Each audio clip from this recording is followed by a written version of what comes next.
In this segment, we're going to start to look at the hands-on tools that are found over here on the left-hand side of your workspace at the top of the designing toolbar.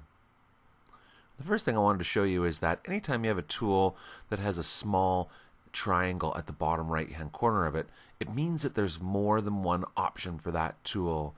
And so, for example, we'll take a look at the circle tool and the square tool, and if I click right on the triangle of the square tool, the tool flies open to show me all of the options.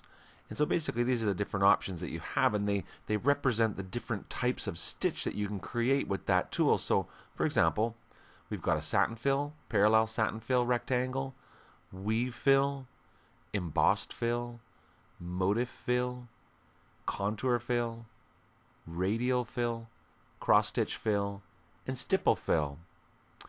And so basically all you have to do is choose the tool. So I'm going to choose the circle tool, and it tells me down at the bottom to enter the center point. And basically what I have to do to create the circle is place my center point wherever I want to make the circle, and then click with my mouse and drag, and I can create the circle, and I'm basically deciding the size. So it's bigger or smaller. And when I let go, fills it in with red. So it's as simple as that. And the same thing with the rectangle or square tool. Left click to start the rectangle in one corner, and then pull your mouse and while holding it down to create a square or rectangle shape, whatever you want, and when you let go, it fills it in with thread. Now maybe I'll just take a look at all of the different types of stitches and what they look like. So here we've created, if I zoom in a little bit, the circle with a satin fill. I've got my first rectangle created with a weave fill. So why don't I just go ahead and create some of the other shapes. So this is going to be an embossed fill rectangle. And basically with the embossed fill, you get that pattern that shows up in the background. If I create the next one, it's the motif fill. And with the motif fill, I'll create a slightly bigger shape. The background is filled in with a pattern.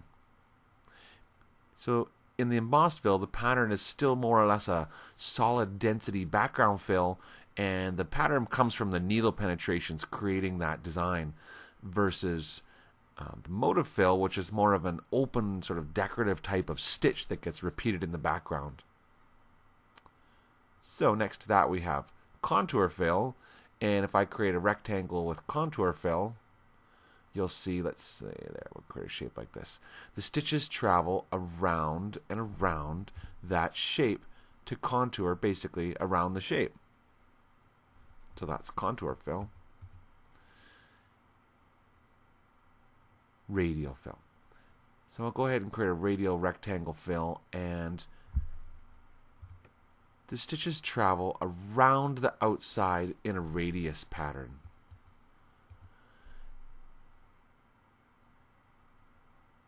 Cross stitch fill. The stitches fill in that shape with a cross stitch pattern. Okay, and there's one more, and that is the stipple fill. And again, maybe I'll create a little bit larger shape for this because it's a larger background pattern. And you can see, perhaps if I just hide my hoop there, you can see that it's created stippling in the background. Now we still have control over top of all of these different types of stitch types, and that's going to be found by using the object properties. And so for an example, I'll just select this stipple fill object and ask for the object properties, which is found right here, object details. So the stipple fill tab for fill stitch is set as stipple fill, and just as an example, I have the ability to change all of these different values for the way that stitch, that stipple fill stitch appears.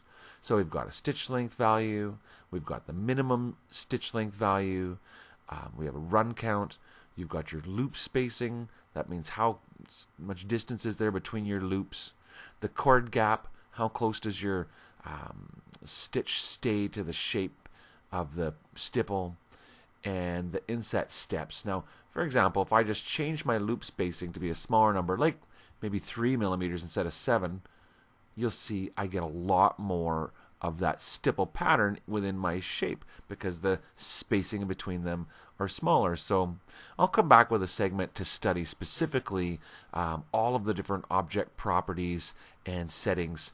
But in general, that's how the hands-on tools work. You're going to select the tool, you can fly it open to choose the type of stitch, and then you're going to draw that shape, and it's going to fill it in with thread.